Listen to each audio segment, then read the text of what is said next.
साक्षात्परं ब्रह्म तस्मै श्रीगुरवे नमः। ॐ शान्ति शान्ति शान्तिः।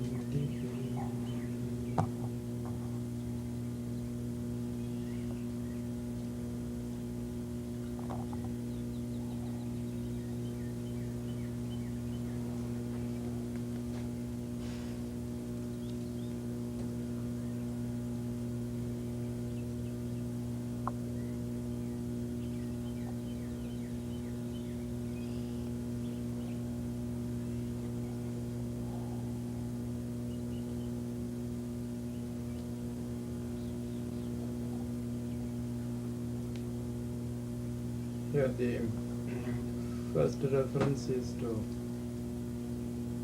Guru,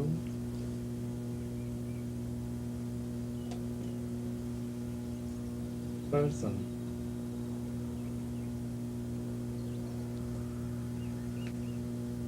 in the society, whom we accept for our guidance as a philosopher, friend, mentor.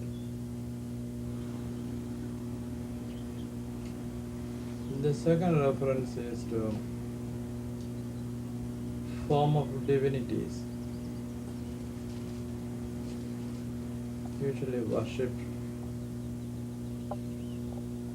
among the as gods of the Hindu pantheon. The third reference is to philosophically validated idea of the absolute Brahman. It is referred to three aspects of life. One is a personal relationship. The other is conformity to popular religion. Third, having a philosophical conviction or stand. Of course, I was using this invocation every day for a different purpose.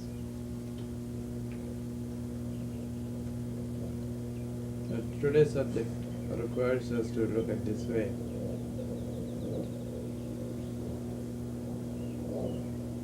There was a previous chapter called Gunatraya Vibhaga Yoga, where we are dealing with triple modalities of nature, sattva, rajas and tamas.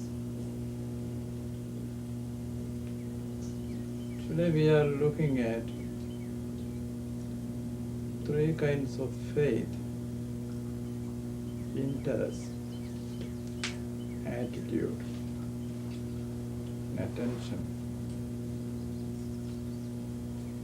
which we see in people.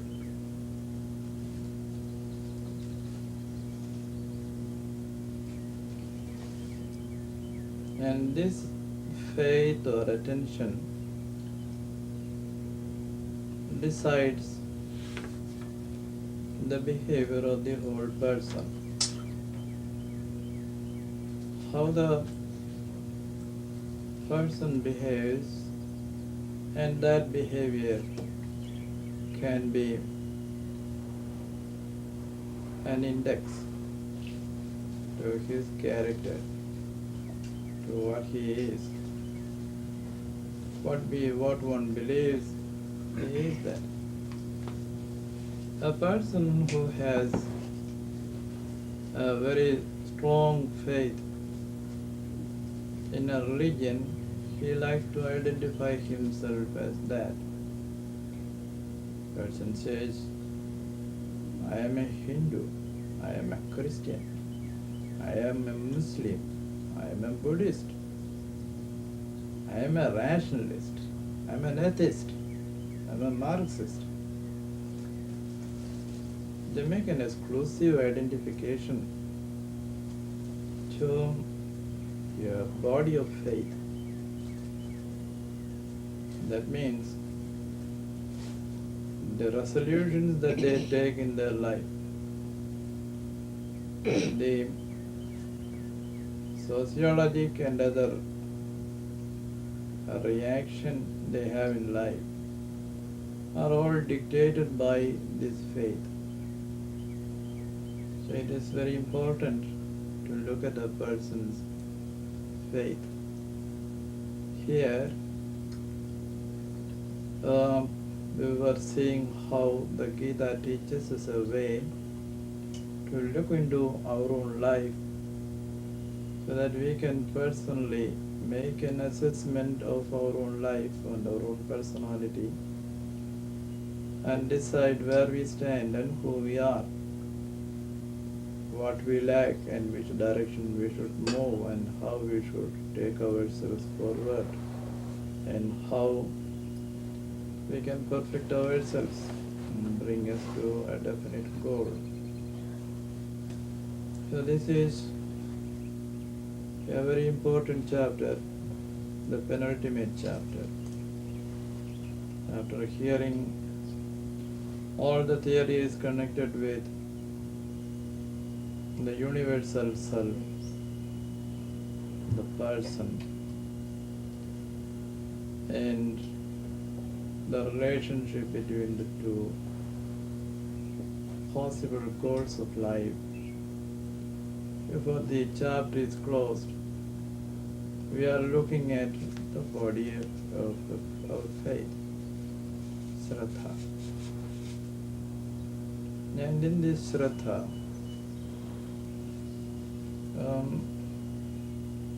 special emphasis is made on what you worship. If Shraddha is a bipolarity,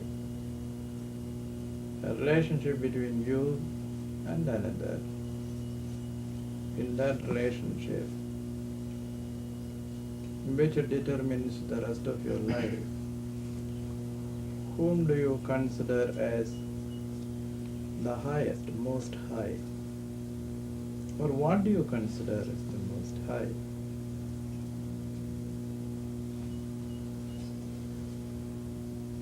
Somebody, I think in the BBC, serialized a number of pictures, movies taken to present various religions. I think of all the religions that they have presented, the best presented one was Islam. And the director of that project chose for his study a dedicated couple in Cairo, a professor, a retired professor and his wife. And they live life according to the Holy Quran. And this idea of what he learned from the Quran or how he lives is thinking of Allah as the only power before which he should bow. And bowing before any other power according to him is idolatry. And he understands Allah not as an object,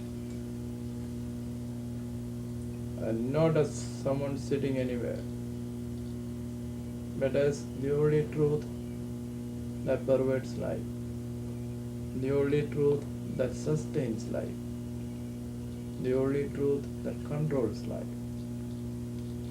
But just not in philosophical terms. All his emotional life, his intellectual life, his intuitive life, and life at a very mundane level are all attuned to that. The clarity with which he and his wife were interpreting Islam would convince anyone that he had a very clear notion of his relationship with Allah and how that was continuously transforming his life with such a lesson. I refer to this particular instance because this is so true in all religions, not only of Islam. If you understand, if you accept the most central theme of any religion.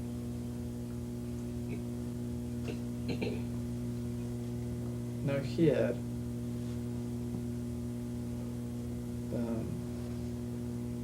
a person can be a member of a community or a religion for the mere fact that he was born in a particular family. A week ago, when I was in Chicago, the family where I stayed, a young man said, I am a Christian, in the sense that my parents are called Christians. I do not know what that is, what that means. This is his own confession. He says, I am called a Christian and I tell people I am a Christian. I do not know what it is. So a few days ago, Anil said the same thing about what does it mean that I am a Hindu? So if you ask Anil, are you a Hindu? He says yes. What does it mean? He says, I don't know. I am told. That is true. So can we say that the faith called Hindu or Hinduism that molds his life, that dictates his ideals, that arranges his thoughts, that decides the model of his life? Certainly not. For American kids, they all belong to television religion. So it is television which decides, which influences. Whatever all the commercials which they say in the television, Sunita and Daniel, I heard that they could, before it comes on the commercial, they can repeat it. They can just say what they are going to say. So it is getting ingrained. And so today, little Manoj, he got a wire with a plug on it, and he held it like a gun, and he was taking it to everyone saying, and he was making a sound of shooting people. That's a religion which our children get, and we cannot deny it, how influential it is. And now, at what level is Manoj doing it? Does he understand what killing is? Does he understand what death is? Does he understand a gun? No. There are just mere reflex conditionings in us.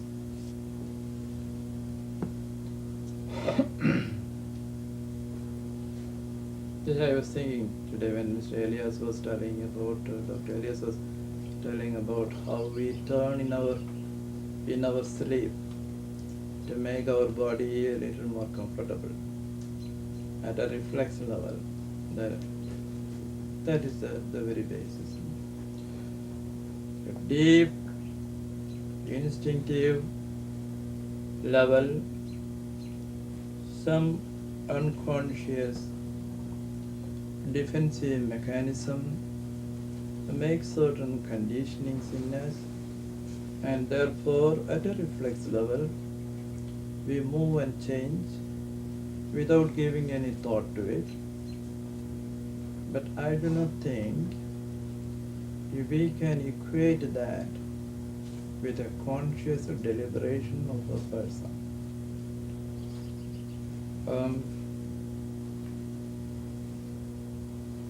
at a secondary level of consciousness where we are uncritical. We follow the example of other people.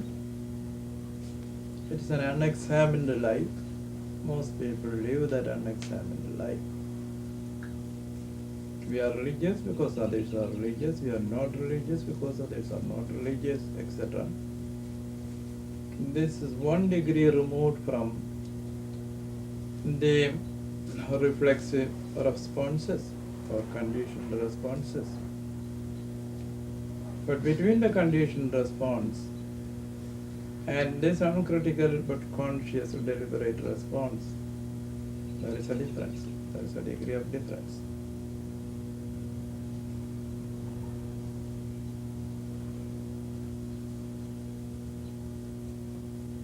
We also take for granted that there is distinction between person and person, just like there is a distinction between a lamb and a wolf.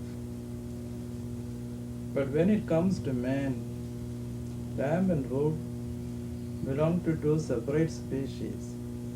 Man is one species. And within that man, there can be a wide range of possibility. So a person who is seemingly stubborn, willful, cruel, etc., even in him, there is a possibility of transformation. And we cannot fix it for all time, that this man will always remain the same.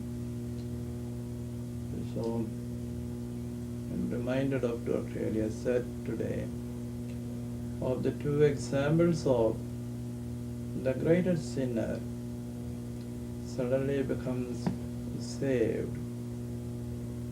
So that is something which we should look into. How does he get saved? Does he undergo a transformation where the vices changes into virtue? Are you meaning an eschatological saving, that is, his soul saved after death?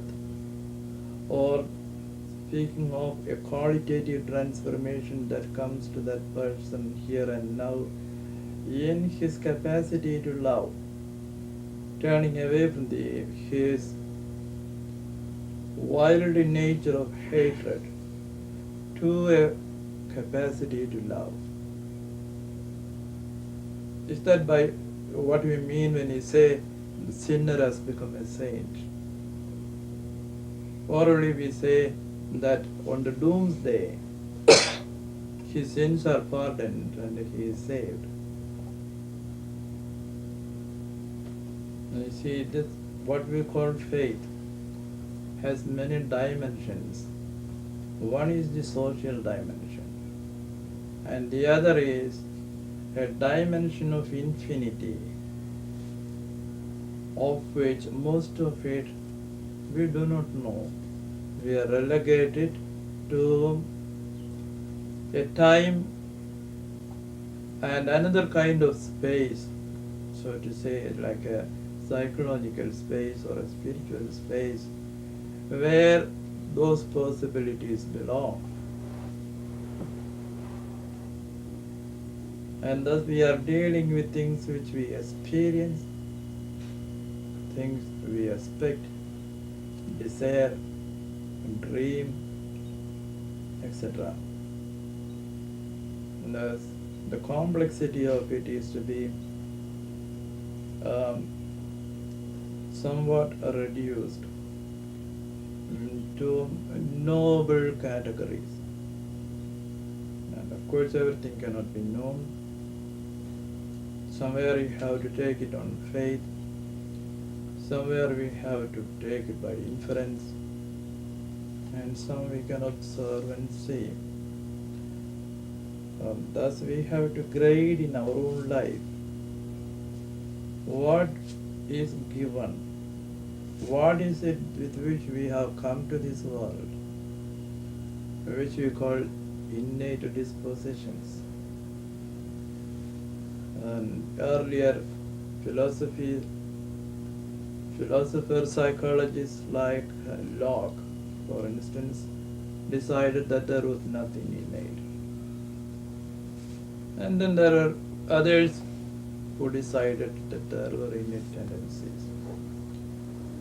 There's a big difference of opinion between Bishop Berkeley and John Locke on this issue. Anyway, we in Vedanta speak of vasanas. That is supposed to be something innate. And modern science speaks of genetic information which we brought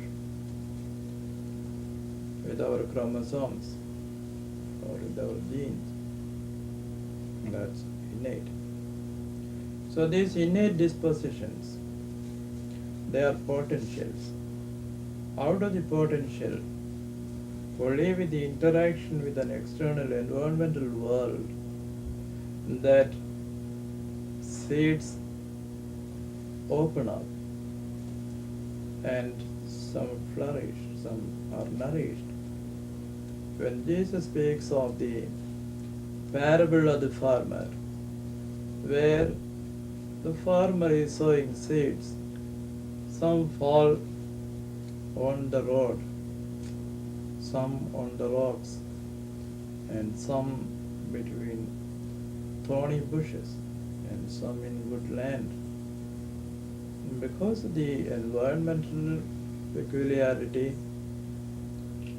some die away, some are destroyed, and some are choked, and the other they grow and bring forth their yield 100-fold. So, and again the story of the talents, the 5 talents given in the Bible. One person developed his talents, whereas another person did not do at all. He wasted it. Like that, these innate tendencies, when you develop it, when you actualize it, we are having a hierarchy of values, actualizing where we are actualizing one after another, step by step. And that is why I said there are these grades, gradations of its exposition at the purely instinctive level or the conditioned response level, at the uncritical but conscious level, at a very critical level, where you fully scrutinize and use full use of your intelligence in it. And then at an intuitive level, where you know that this must be true, although you don't have all the facts to put there. And there you allow yourself to be lifted into that with full dedication. You give yourself to it. And there you go into an experiential affirmation of what you expected. Perhaps in that experience, it may not come exactly as you expected. An entirely new phenomena can open up, and the conviction itself can thus undergo a transformation. So these are the different levels, and faith is something which we have to consider as enveloping all this, including all this. And thus, when we understand faith as the all-important thing in a person's life, and faith is what you are. And with that, we'll look at the world.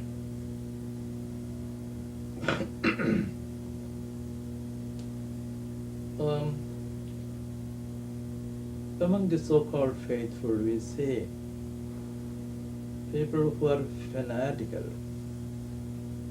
in what they consider very important. Fanatical in the sense that they do not tolerate any other way. Another kind of fanaticism is saying that this is the only right thing, so you should also live it. I want to share it, but you should share at my conditions. And otherwise I will kill you. I will coerce you. I will torture you. Because it's the right thing for you. Even if I kill you, it is for your good. That kind of fanaticism. If you leave that, then those who are sound in their judgments, sound in their appreciation, sound in their conformity with a Catholic universal mind, they are the torchbearers of our world, the real light of this world, and in them we find our succor. Without them, this world would have been very poor. Doesn't matter to which religion they belong and how they express themselves. As they are genuine, any person of any faith will be drawn to such a person. Now coming to a more detailed look of it. These aspects are mentioned here. One is, see what they worship. And the worship can range from the admission of a fetish, a symbol, to the worship of a great example.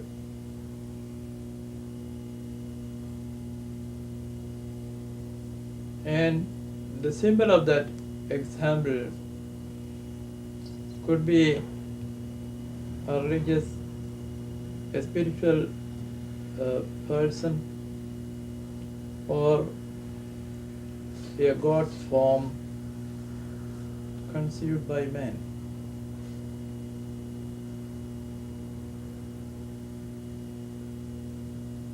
Millions of people in India, they worship Rama or Krishna, Shiva or Vishnu, because their unconscious and their conscious mind are filled with stories of these godheads through Puranas, through epics. These gods were described as symbols of perfection and examples. Thus, a rapport is built between a person and these godheads. There are other examples like Vinayaka or Subramanya, etc.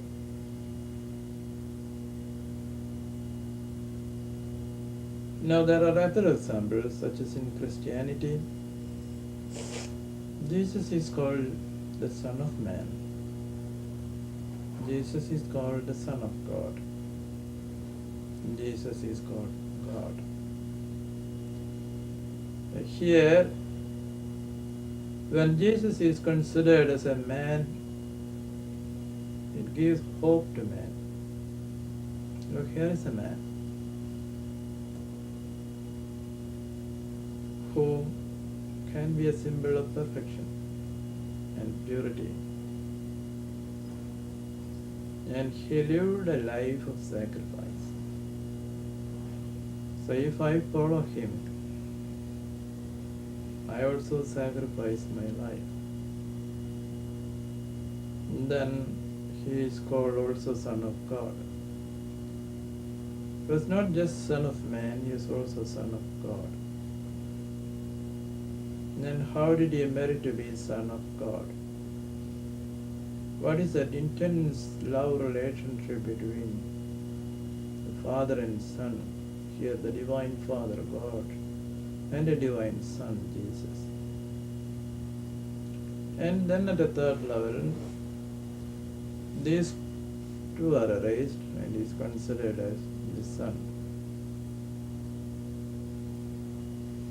Then the same is put in another way as the Father, the Holy Spirit, and the Son.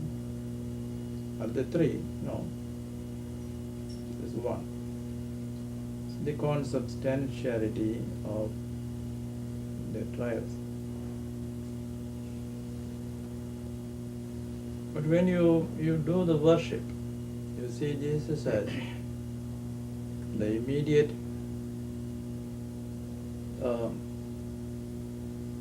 gate, the path, the light, the goal, which takes you to God. And then he is not considered merely as a path, but as a goal. He is considered both as the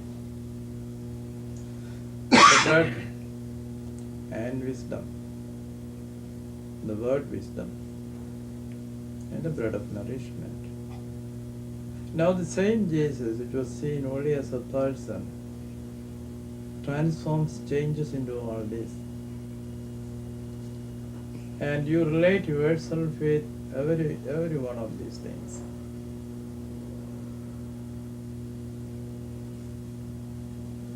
A person who is going for the Eucharist Mass comes back with the feeling that he had a participation in the life of Jesus, where the blood that is in his vein is now has in it the blood of Jesus. The stamina in him is what he gained from the life of Jesus. And he feels that his own life is consecrated. So these ideas are happening not through a process of intellectualization, but the symbols and the magic that surrounds the symbol causes a great change in a person, which is alchemic, spiritually, psychologically alchemic. Another person who does not think of God at all, but only thinks of Buddha, and says, Buddham Saranam Gacchami, Dharmam Saranam Gacchami, Sangham Saranam Gacchami. The sense of adoration that he builds in his mind, he has the same kind of reverence which a person who believes in God has, and where in a God believer what is filled by the image of God, the same vacuum in him is filled by this Buddha figure, not just as a figure, because the magnetism of that, which was expressed through every word he said, every action he had, especially in the society when he moved around, how with people he behaved, every instant suggests he had bears with it a stamp of perfect human relationship and something which soothes your mind, something which softens your thought, something which elevates your soul, something which inspires you to a dignified life, human dignity. It's so rewarding. So I cannot say that the Christian life is just exactly like the Buddhist life. The quality of it is different, but it is unique. It's beautiful. Only when you step into each of these faith with sincerity and try to understand it exactly as a votary of that religion lives it,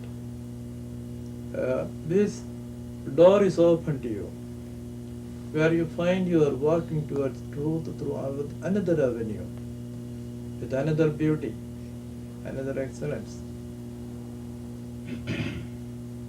So thus, each faith has its own speciality, but I would consider that speciality as a new way of appreciating truth, beauty, and goodness.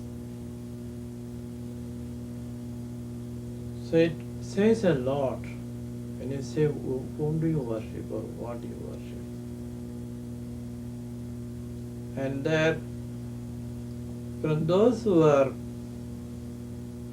scattered in their intelligence, in their understanding, where there are so many little fragmentary knowledges there, just as our children. With the computerized education that we give, they will have a number of piecemeal knowledge about so many things, but their life is like broken bits, which have a note within it, an inner coherence. Nothing is hold them together. And if when a life situation comes and confronts, they do not know what to do. They do not know the direction in which they should move, what they are educated for, etc. This is a lot of the many. But then those who get an inner integrity and put them together, they have to worship.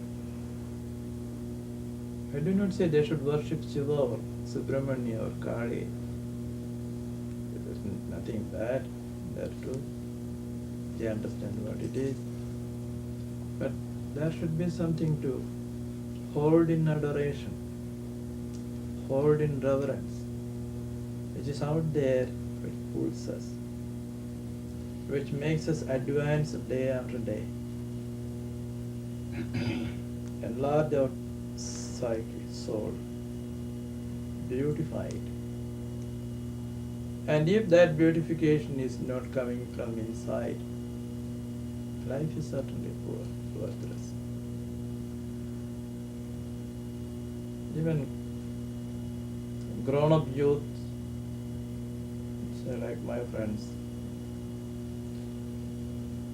it sometimes pains me to say that they do not know where they are going, what they want.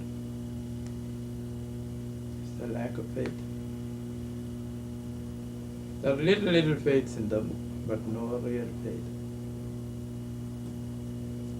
Shraddha is what is lacking. What do they worship? That's what I ask. And then here, what do you sacrifice?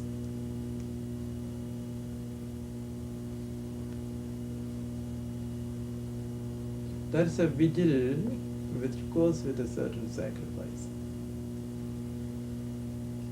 I used to go to Shankamugam beach in Trivandrum, late nights. Very late in the night, you can see some women sitting there with a picture of Mother Mary and a smoky kerosene lamp. And they kneel and they stand there praying all night, because their husbands have gone to the sea fish and they are not returned. Till they come back, they will not move from that position. That is the vigil. And they sacrifice their sleep, their comfort, everything. Because we do not know what happened to those who have gone. This is a little small example. And when they turn to this picture, which is already blackened with the soot of this kerosene lamp, there and they piteously cry and they pray. It's not like they are praying to a non-entity. It is as if that mother is there, mother of Christ, who can save. They are calling her to help and bring, to calm the seas, to bring them. I was very deeply moved by such examples. Faith in the invisible more than the faith in the visible. And that faith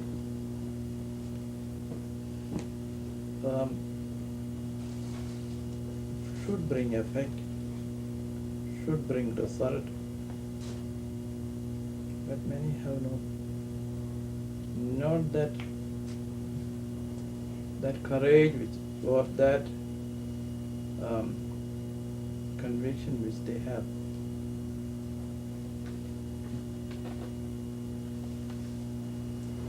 But it can be a purely ideological thing for which you are willing to make your best sacrifice.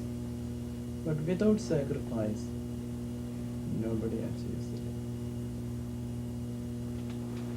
So this is the second thing which is looked into: worship, sacrifice. And the third thing which is given here is the effort that you put into it, the discipline that you bring to yourself, where your lower nature and your higher nature are made to face each other. And this taken as a challenge that you would change your lower nature with your higher nature. And a number of exercises you undergo again and again till this is achieved. And maybe in the worst of the sinner, where he has already reached the rock bottom, with grace it can be accomplished or achieved in no time. I do not dispute that possibility. But for most of us, we may not be that lucky. We have to work it out in our own way. So various kinds of tapas are looked into.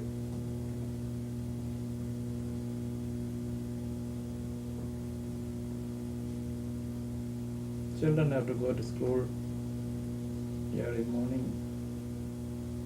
That is not in their nature to get up early morning. But they know that there is a necessity. And because of that necessity,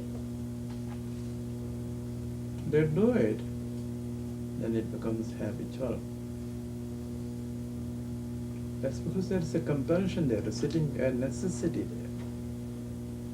But when there is no compulsion there, another person is not compelling you, still if you can do that, that needs some inner strength.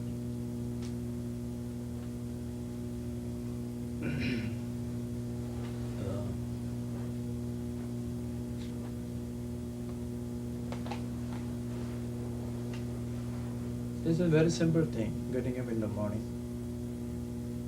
What do you think of that journey? Difficult, huh? Yeah, if that is difficult, many things are difficult.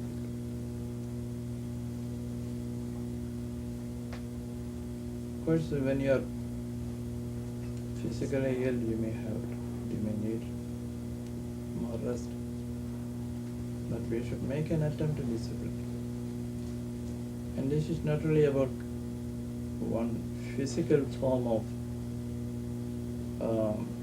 discipline. I spoke of many levels of discipline. If there is a conditioned reflex operating in us, where there is a conditioned response, we can uncondition it also. If the conditioned response is not in favor of our ideal that we have chosen, we have to start correcting from that side, from there on. And then what I said is that the majority which moves and you are running after that. And somebody presents something in the commercial and next day we go to the shop to buy it only because we have seen it in the commercial. Why we cannot use some discrimination? Why not we be critical? So that can be another kind of tapas. And third is where you take life more seriously, very seriously, and arrange your own home. Home means the house within you. Thus at all the four levels, then at the intuitive level. Then another thing here said is about food.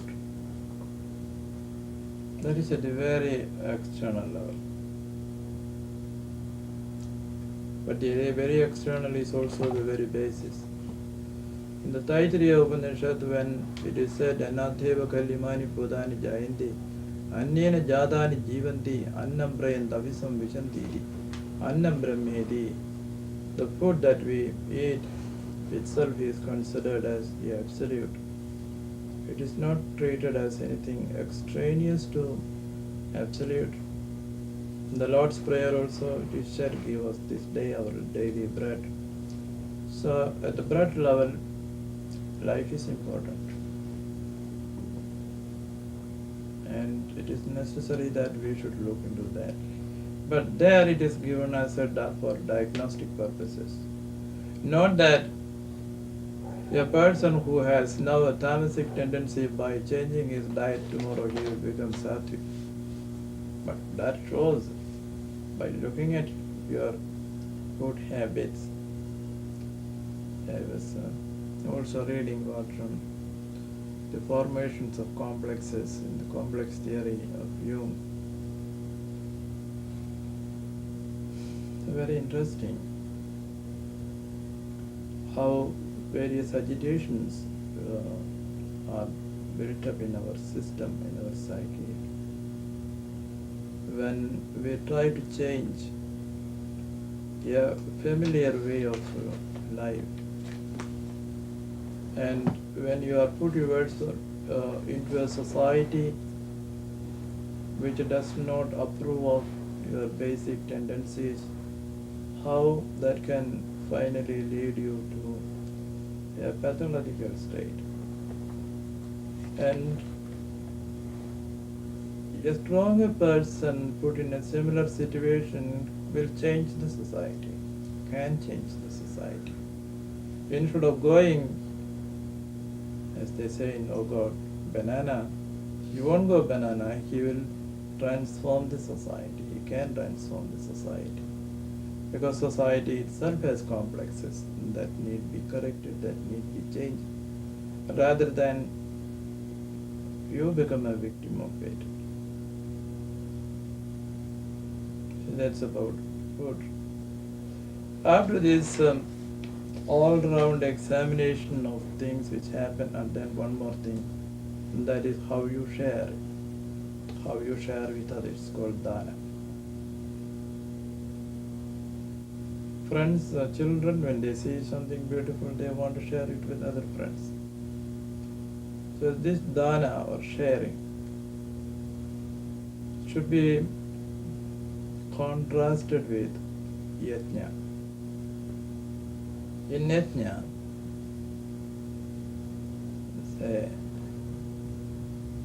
God appeared before Abraham and asked him to sacrifice what he loved most.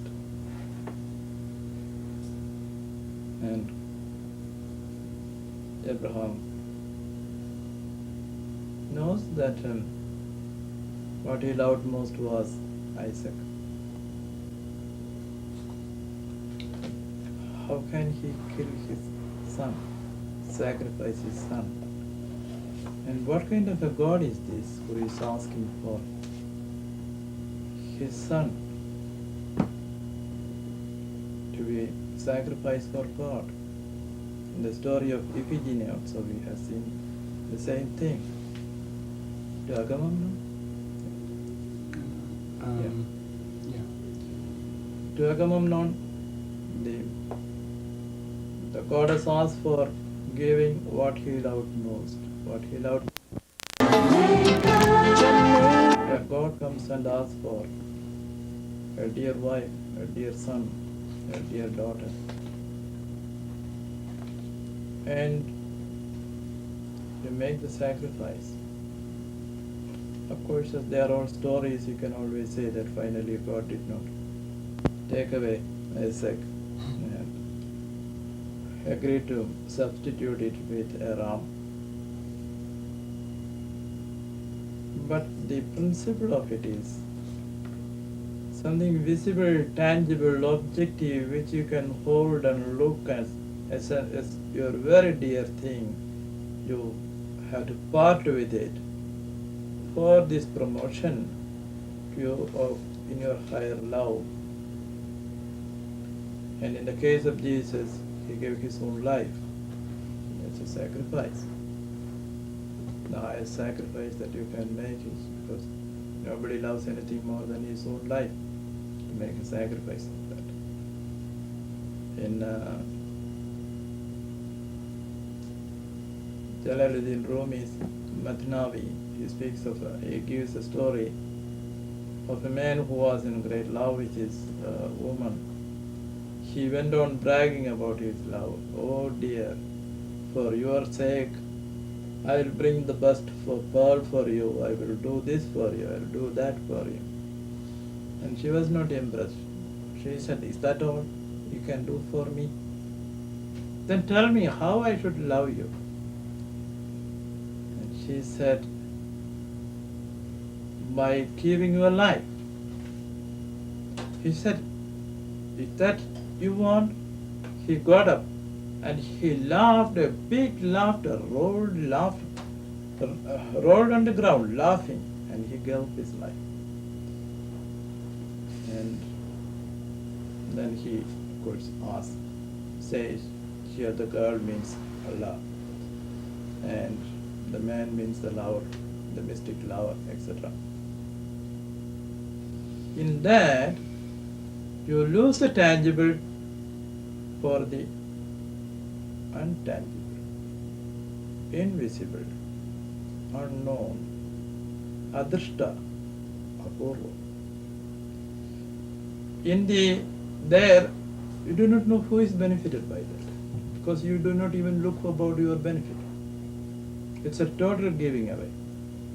And when it is symbolically done, such as throwing something, the oblation, into the fire, the ghee that you pour into the fire, it burns away. The samit that puts into the fire, it burns away. Only ashes are left. Nothing tangible is there, but you say the adrishta is there. And this you can compare to dana. Dana is also, I have something very tangible, and I give to you, and I see how it pleases you. And I consider your pleasure as my pleasure, your happiness as my happiness. So that is an expansion of the ego range. Instead of having a narrow ego range with an ego boundary, you push away the boundary and take it to the utmost horizon of your friendship or your relationship that all are included in it. Thus, dana is also giving away, and yajna is also giving away. But they have a difference both in the method, the application of it, and also the result of it. So this is in general, we have to speak about Shraddha.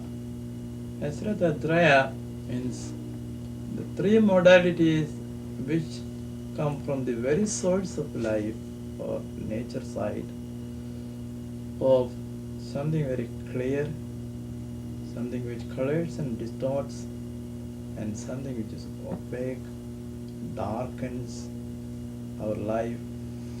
How these three aspects make your faith colored in a certain way or fashion them in a certain way. This covers most of the chapter, and then we enter into another aspect. The Om Tat Sat, a great dictum, a Mahavakya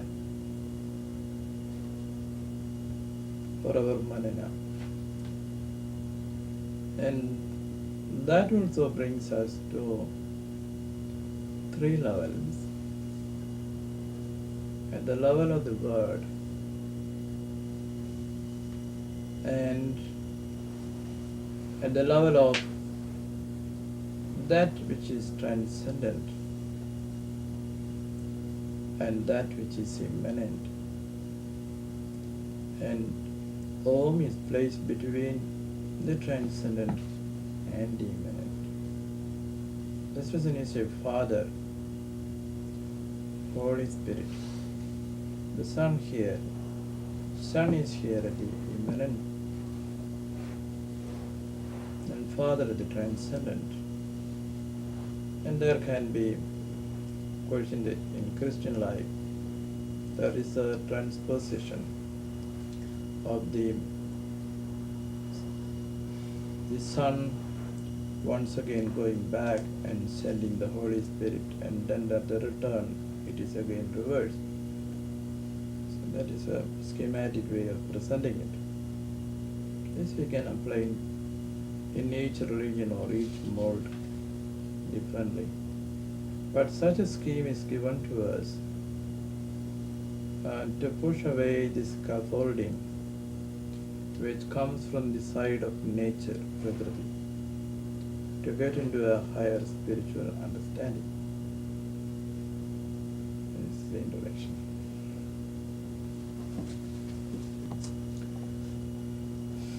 Ye shastra vidhimutsrijya yajante shraddhayannidaha tesham nishthaduka Krishna sattamaho rajastamaha.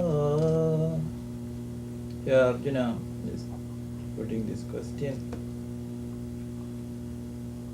What is the status in faith, O Krishna, of those who, discarding scriptural injunctions, sacrifice with faith, pure, clear, sattva, affective, active, rajas, or inner dark, tamas? So this is a question of all time.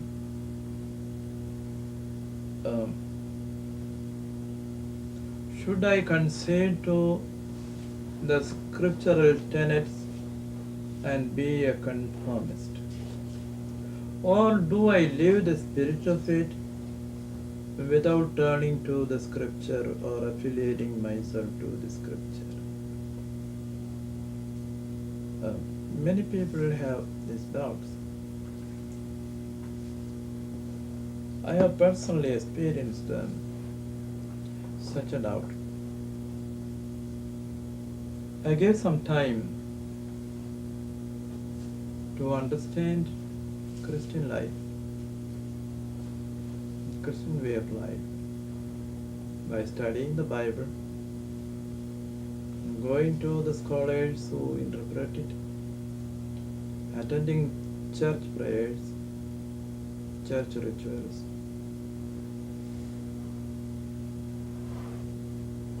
But something in the church always put me off.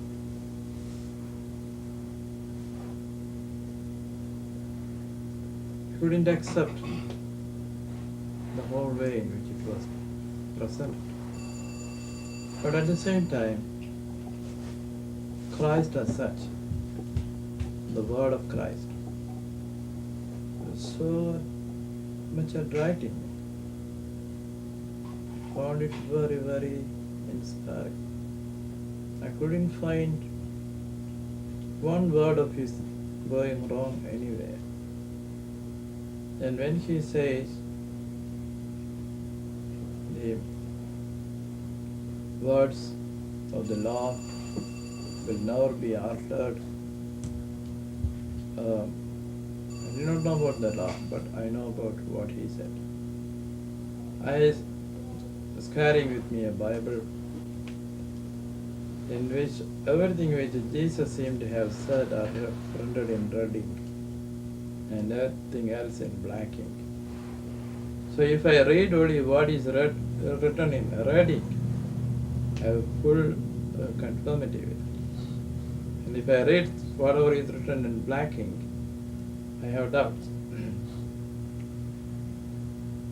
And then when this was going on, there was a big tug of war between the different churches in my vicinity, near my home. Each church group coming and telling me how great is their church and how rotten is the other church. And that was very, very sickening, disheartening. And I had some very intimate life with the Sufis. With them I dined, I stayed. I listened to the Quran, there were many various songs, poetry, discourses. Very wonderful kind of people. And there is a great fervor in Islamic love and Islamic understanding of the Absolute. But when you come to the rigid way in which it is preached by Islamic Maulavis, Mullahs, Pandits, again you have difficulty to go into something which is so narrow and bureaucratic. I went for a course in Ceylon to give lectures on Hindu philosophy, Indian philosophy, Hindu darshanas, and in exchange studying the Buddhist ways in the Buddha Vihara, in the Buddhist Vihara in Colombo. There are also personal examples of certain people, like Venerable Narada, Venerable Kashyap. So very, very inspiring. There are great scholars like Walpola Rahula.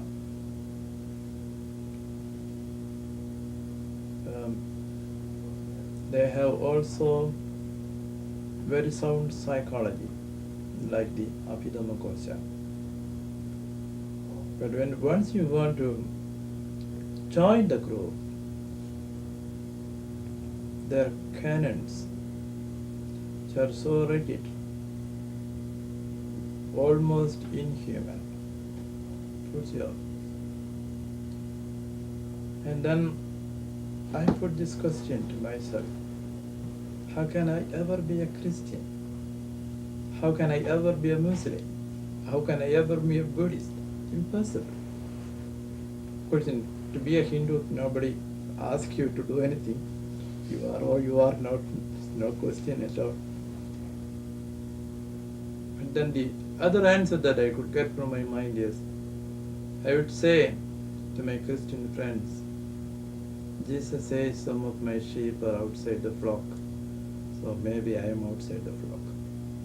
Or Jesus says that in my Father's mansion there are many chambers.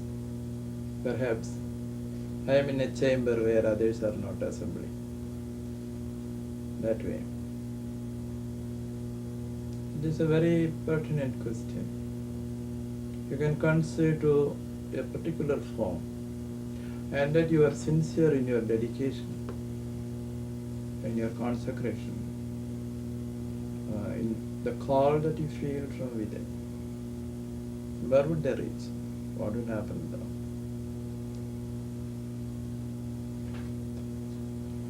Trividha bhavati shraddha dehinam sa svabhavaja satyagi rajasi chaiva tamasi chedidam srunu.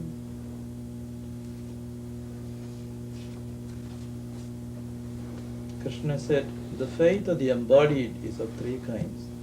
Born of their proper nature, the pure clear sattva, the affective active rajas, and the inner dark tamas. About it here. Here this word you should specially note. Dehina, to those who are embodied. Sa svabhavaja. Svabhava. What is their own nature? What is their attitude? And that attitude makes them what they are. That is their Shraddha. And that comes in the form of Rajas, Sattviga, Rajasa or Tamasa. Sattvanurupa sarvasya Shraddha bhavati bharata Shraddha mayoyam purusho yo Yat Shraddha sa eva saha. Shaped according to one's true nature, the faith of everyone happens to be, O Bharata, Arjuna, man is made of his faith. Of what faith a man is, even that he is.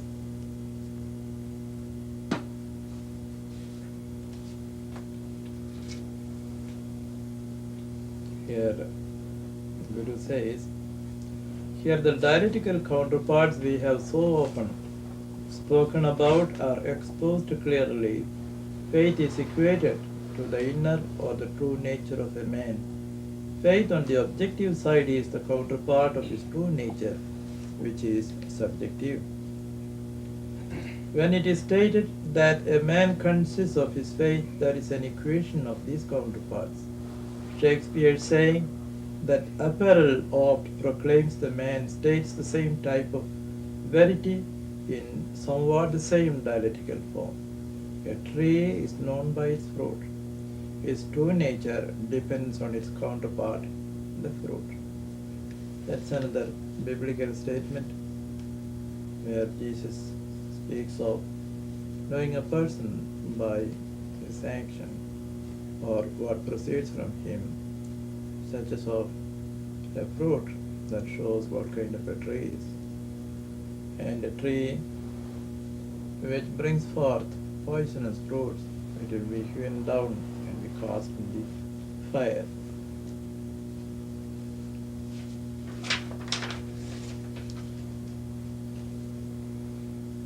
Now he is going to explain.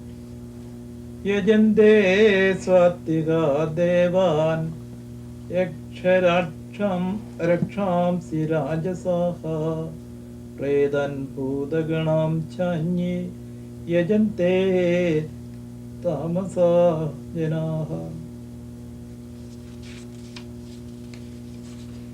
Pure, clear, Swatik men worship the divinities. Active, passionate, rajasic, the gods of eating and wealth, yakshas, and the gods of ferocity and violence, rakshasas.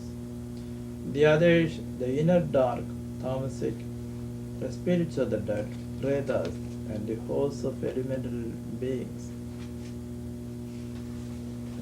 This did not necessarily mean that a man puts up a picture of a god or puts up a picture of a yaksha or a rakshasa or puts up a preta and then worship that. But the worship that the adoration that you give is the ideology that you hold high in your life. If you think that it is the gun that saves, it is as good as you are worshipping the Rakshasa or the demon. So what is your faith? Your faith is in the gun. To Jan Valjean, the bishop gave the candlestick, and his faith is the same faith which the bishop had.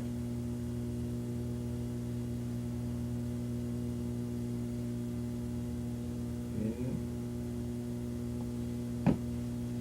sharing all, treating no one as a criminal, seeing the other person your brother.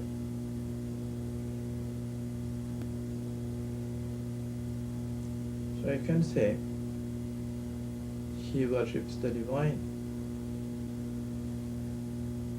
So it does not matter what the external symbol of his religion is. Yeah.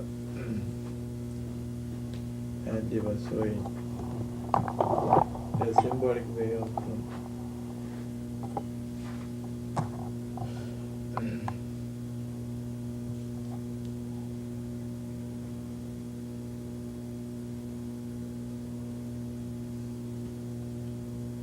so these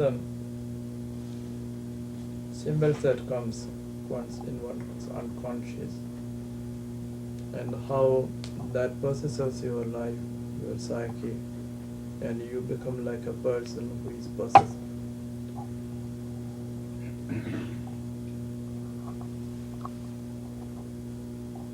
When you say I was beside myself at that time,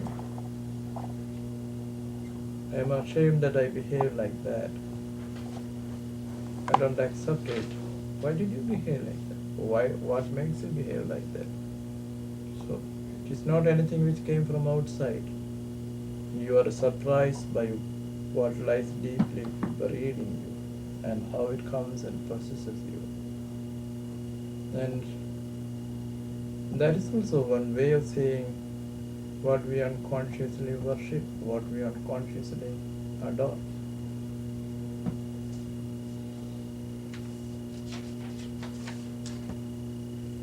Ashastra-vihidam koram tapyante ye tabo janaha dambhahankara samyukta kamaraga baladvidaha karshyandah sharirastham udagrama-majedasah mam chaivandah sharirastham tan vidhyasura-nichayan.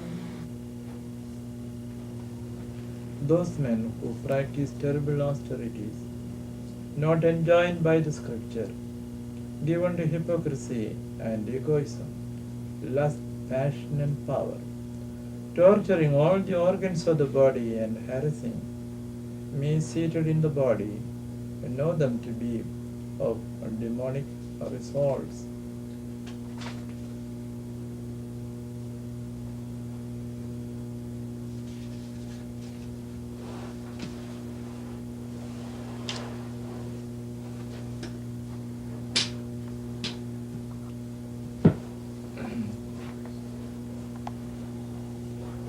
Here Johnny has a whole set of arrangement to illustrate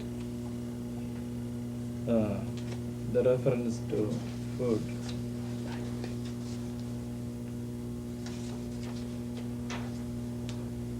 Aharasthavi sarvasya trivido bhavati priyaha यज्ञस्तवस्तथा दानं तेषां भेदमिमं शृणु.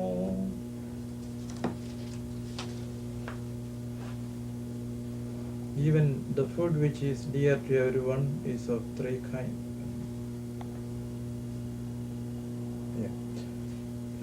Three kinds, as also the sacrifices, austerities, and gifts.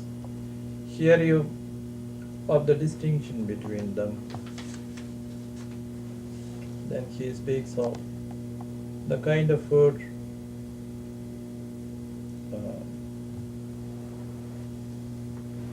which is considered to be sattvic, rajasic, tamasic. आयुस्सत्त्वबल आरोग्य सुख प्रीति विवर्धनाः रस्याः स्निग्धाः स्थिरा हृदया आहाराः स्वात्विकप्रियाः. The foods which promote life. This is a reference to the food of those who are of the Satvika type. The foods which promote life, vitality, strength, health, joy and cheerfulness, and which are in themselves tasty, rich, substantial, and appealing are dear to the pure, clear, Satvik types. In showing the arrangement here as Johnny did, there is one danger. The danger is you become a kind of a dietic fad. And what you consider, every man has his own dietic theory of what is good and what is not good. Our intention is not to make fads, but only to show that this is a diagnostic way by which one can look into his what pleases him most, so that he may know in which direction his attention goes and what his interest is. We are not advertising here for everyone to eat grapes and banana and what is the other thing? Pineapple. That's there. And so use your discretion when you see such things. Now about the rajas. Can you see? Katvam mlalavanatyushna tishnarukcha vidahinaha ahara rajasasyashta dukkha shogamaya pradaha.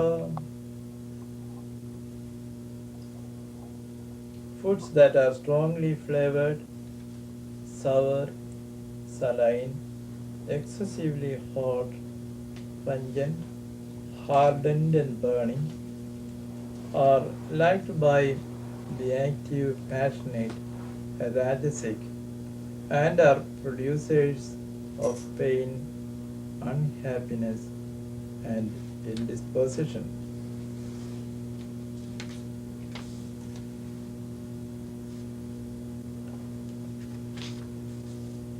Yadayamam gadarasam bodhiparishidam jayat uchishtam abhijametyam bhojanam damasapriyam. That which is left over.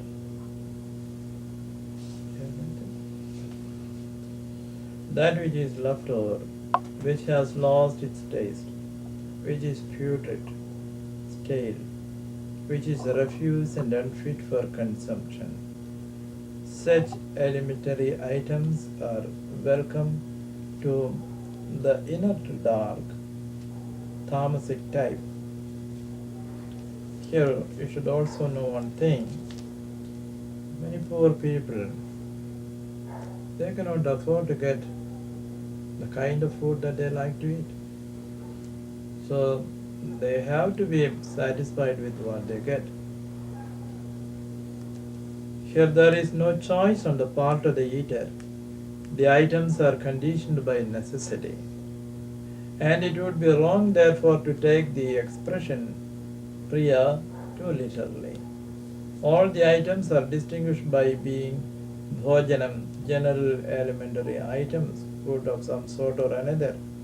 The term amethyam, unfit to be eaten, suggests all items which have to be eaten by force of necessity only, though without virtue in themselves because of taste, etc., or because of desirable after effects.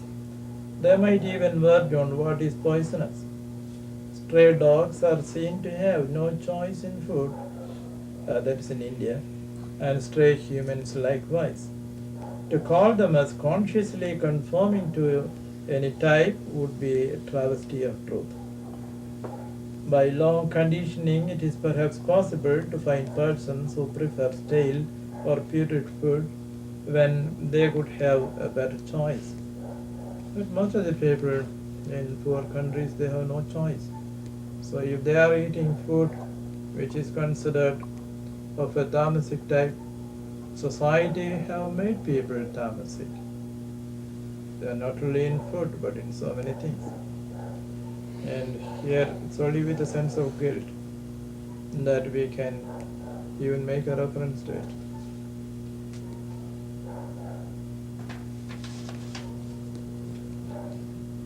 Aphala kanshiphiryajño kanshiphyarjño vidhidrishto yajajyade ijyade yashtavyame vedi manaha samadhaya sasatikaha yashtavyam yavaidi. This is to be given as a yajna, to be dedicated, consecrated.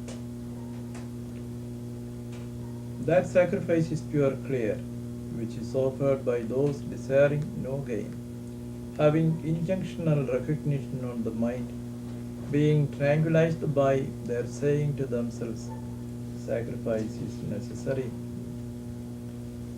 Abhisandhayadu param dambhardham avijayvayat ijyade paradashreshta tam yajñam vidhi rajasam.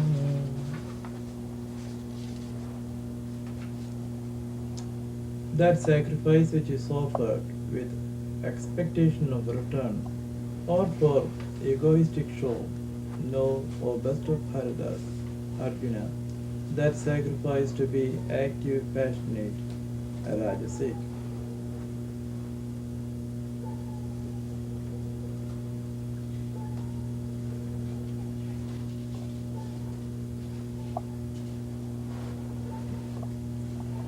Vidhihinam mandrahinam adakshinam sratha virahidam yajñam tamasam parichakshate. So these days it has become a fashion with people also to be religious in an outward manner, because when people make money, one way of gaining status in the society is sharing part of that money to religious institutions like temples, churches, mosques, and that get a name there. And the way in which they do,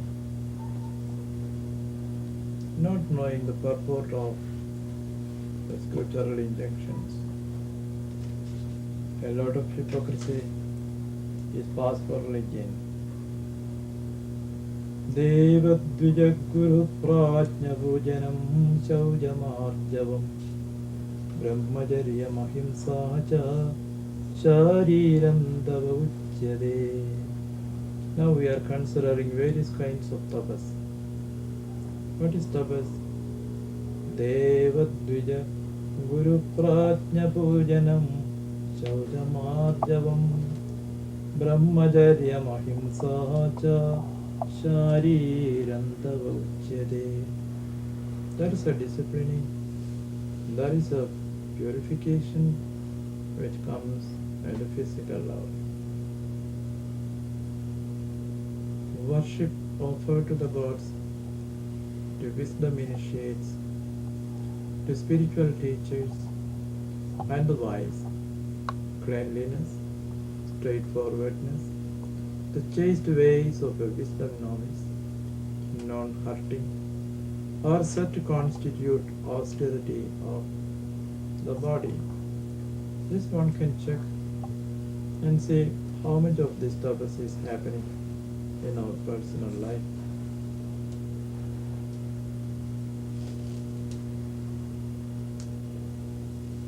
Here again by Deva, Dija, Guru, Puja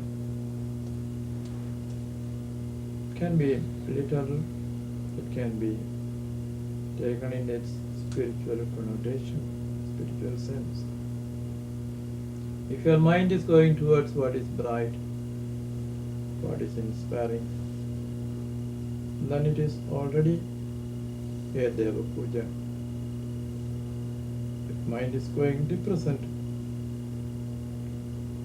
then that is asuric, demonic. If there is arjava, vigilance in your life, wakefulness, alertness, then it is a tapas. But if there is a lethargy and you give yourself to it, lazy, becoming a hobo, sloppy, there is no tapas. Anidvedagaram vakyam satyam priyahidam chayat swadhyayabhyasanam chaiva vangmayam tava uchyade. So this also, we spend a lot of money for educating our children. But how much attention we give to their way of speaking, their way of expressions. We live in a society which is pacific in its educational ideals. And yet, on the television we hear people shouting at each other at the top of their voice. And children, when they speak to their father, to their mother, to others, we see between friends, we some also getting into that same tension. They shake their whole body and they shake their fist and they talk. How is it that we don't give any consideration to it? And the tendency that sometimes in some parents is also to shout back at the children.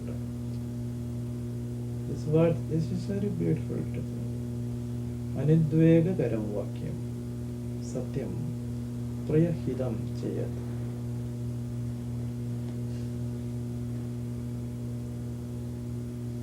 In that kind of a tapas, we should inculcate in our children.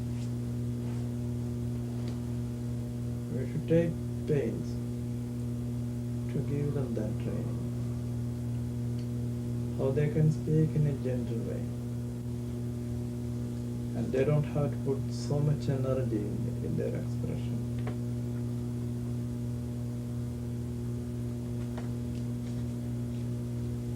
Inoffensive speech, which is truthful, pleasant, and beneficial. Contemplative self-study are named the austerity of speech.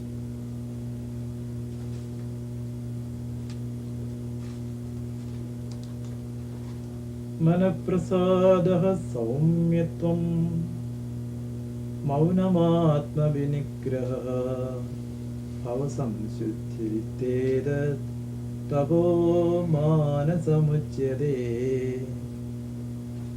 Mental happiness, gentleness, silence, self-restraint, and imagination of creative transparency are named the austerity of the mind.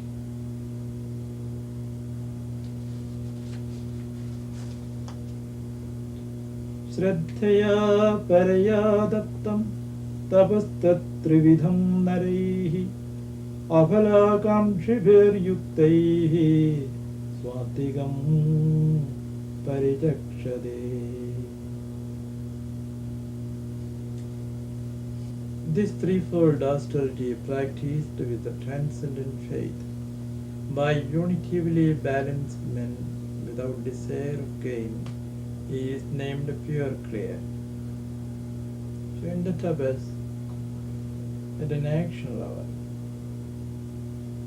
at a word level, at a mind level, bringing more refinement into us, bringing more sensibility to us, and bringing more dignity to us, then that tapas is very beneficial.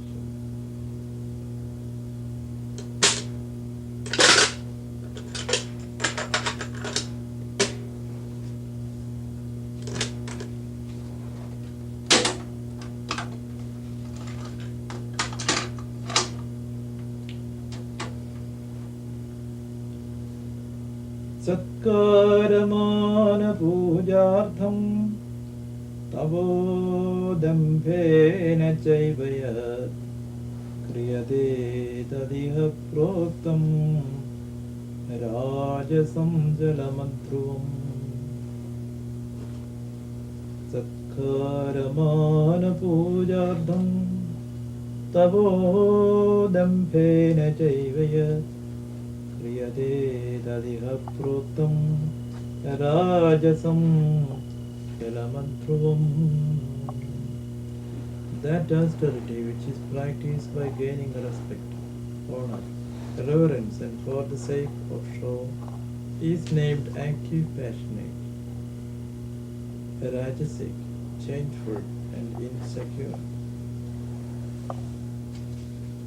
मूढग्राहेणात्मनो यत् पीडया क्रियते तपः परस्योत्सादनार्थं वा तत्तामसमुदाहृतम्.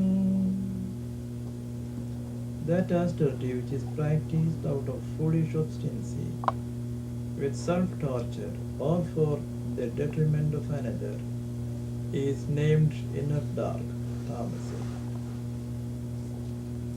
दातव्यमिति यद्दानं दीयते अनुपकारिणे देशे काले च पात्रे च तद्दानं स्वात्विकं स्मृतम्. That gift which clearly ought to be made, given to one from whom no return is expected, in the right place and time, and to a deserving person, the gift is pure, clear, swati. यत्तु प्रत्युपकारार्थं फलमुद्दिश्य वा पुनः दीयते च परिक्लिष्टं तद्राजसमुदाहृतम्. And what is given with a view to return benefit or with gain in view reluctantly, that gift is held to be active, passionate. अदेशकाले यद्दानम् अपात्रेभ्यश्च दीयते असत्कृतमवज्ञातं तत्तामसमुदाहृतम्.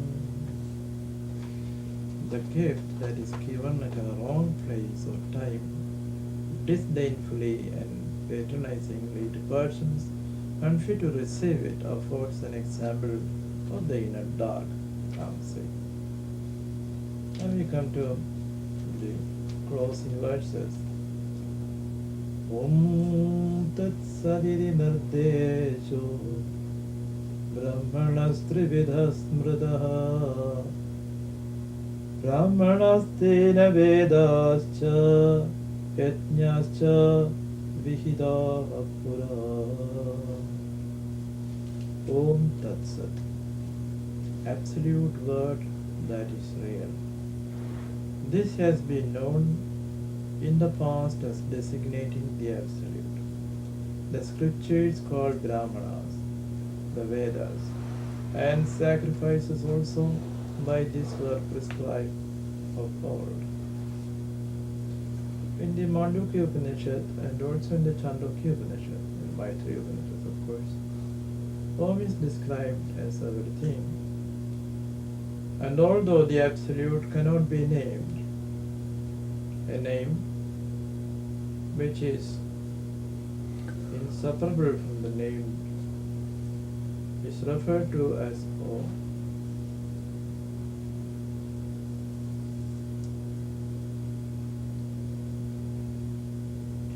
And that Om is also given as Aditya Vakya in the Chandogya Upanishad, because when somebody asks you for permission, you say Om. That is the Anitya, the word of consent which you give. Another kind of, another aspect of that consent is, when can you give a consent? That is, when you have nothing to lose. And if you think that the Absolute, that is all, then nobody is taking anything away from anyone, so you can always say Om. That means you are a Dhanya.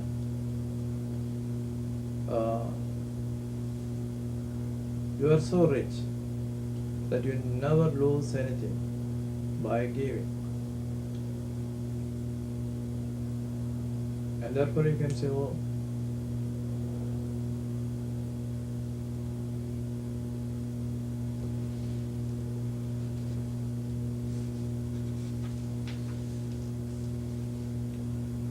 तस्माद्योमित्युदाहृत्य यज्ञदानतपक्रियाः प्रवर्तन्ते विधानोक्ताः सततं ब्रह्मवादिनाम्.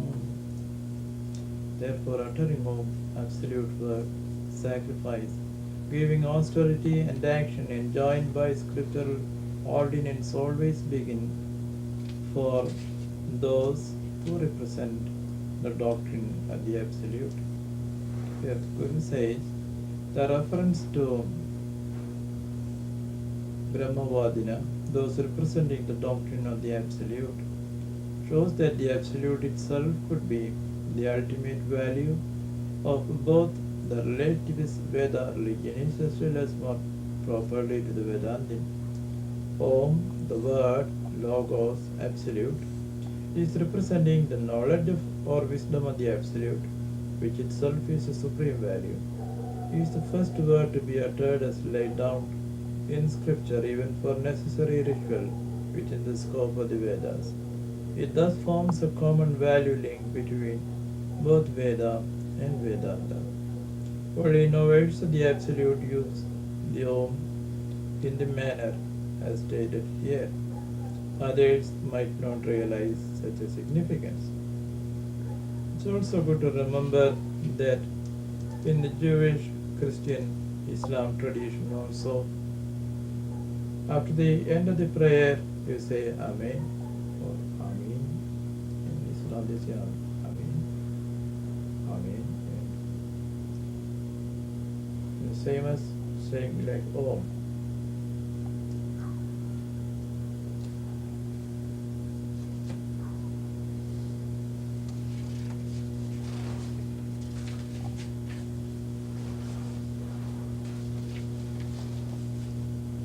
तदित्यनभिसन्धाय फलं यज्ञतपक्रियाः दानक्रियाश्च विविधाः क्रियन्ते मोक्षकाङ्क्षिभिः. With that thought, excluding all values of gain, acts of sacrifice and austerity, as also acts of giving of various kinds are performed by those who desire liberation. सद्भावे साधुभावे च सदित्येतत् प्रयुज्यते प्रशस्ते कर्मणि तथा सच्शब्दः पार्थयुज्यते. This term Sat, the real, is used in the sense of existence and of goodness, and likewise, O Partha, Arjuna, to all laudable actions, the expression Sat is usually applied. Thus with Om, Sat and Sat, this is the two Purushas were revalued into Purushottama in the 15th chapter. Here, the immanent and the transcendent are both fused into one reality in Om, Tat and Sat. Everything here, if it is real, or it is Satya. Even though individual items are experienced here, we unitively conceive it as all belonging to that.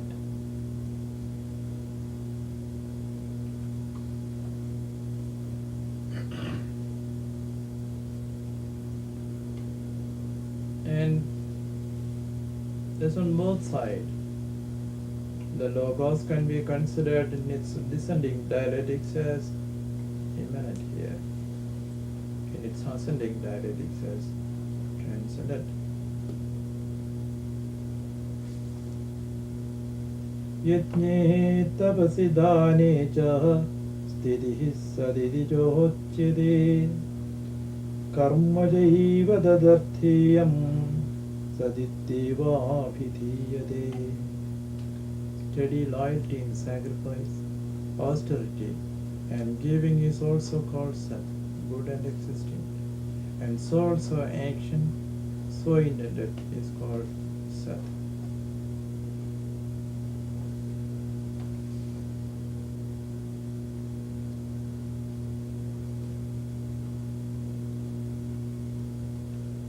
Thus, the four rungs of the ladder of values, the lowest referring to action, the next to existence and goodness at once, the one following which is the passionless goal of liberation, and the fourth and highest, which consists of pure wisdom value, or the absolute as the word Om, are seen as a ladder series, each enjoying an equal status vertically.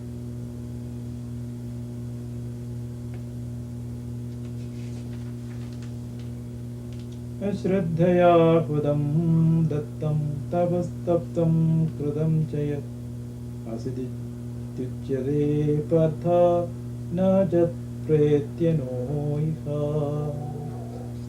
Whatever is sacrificed, given or done, and whatever austerity is gone through without faith, it is called asat, non-existent, no good.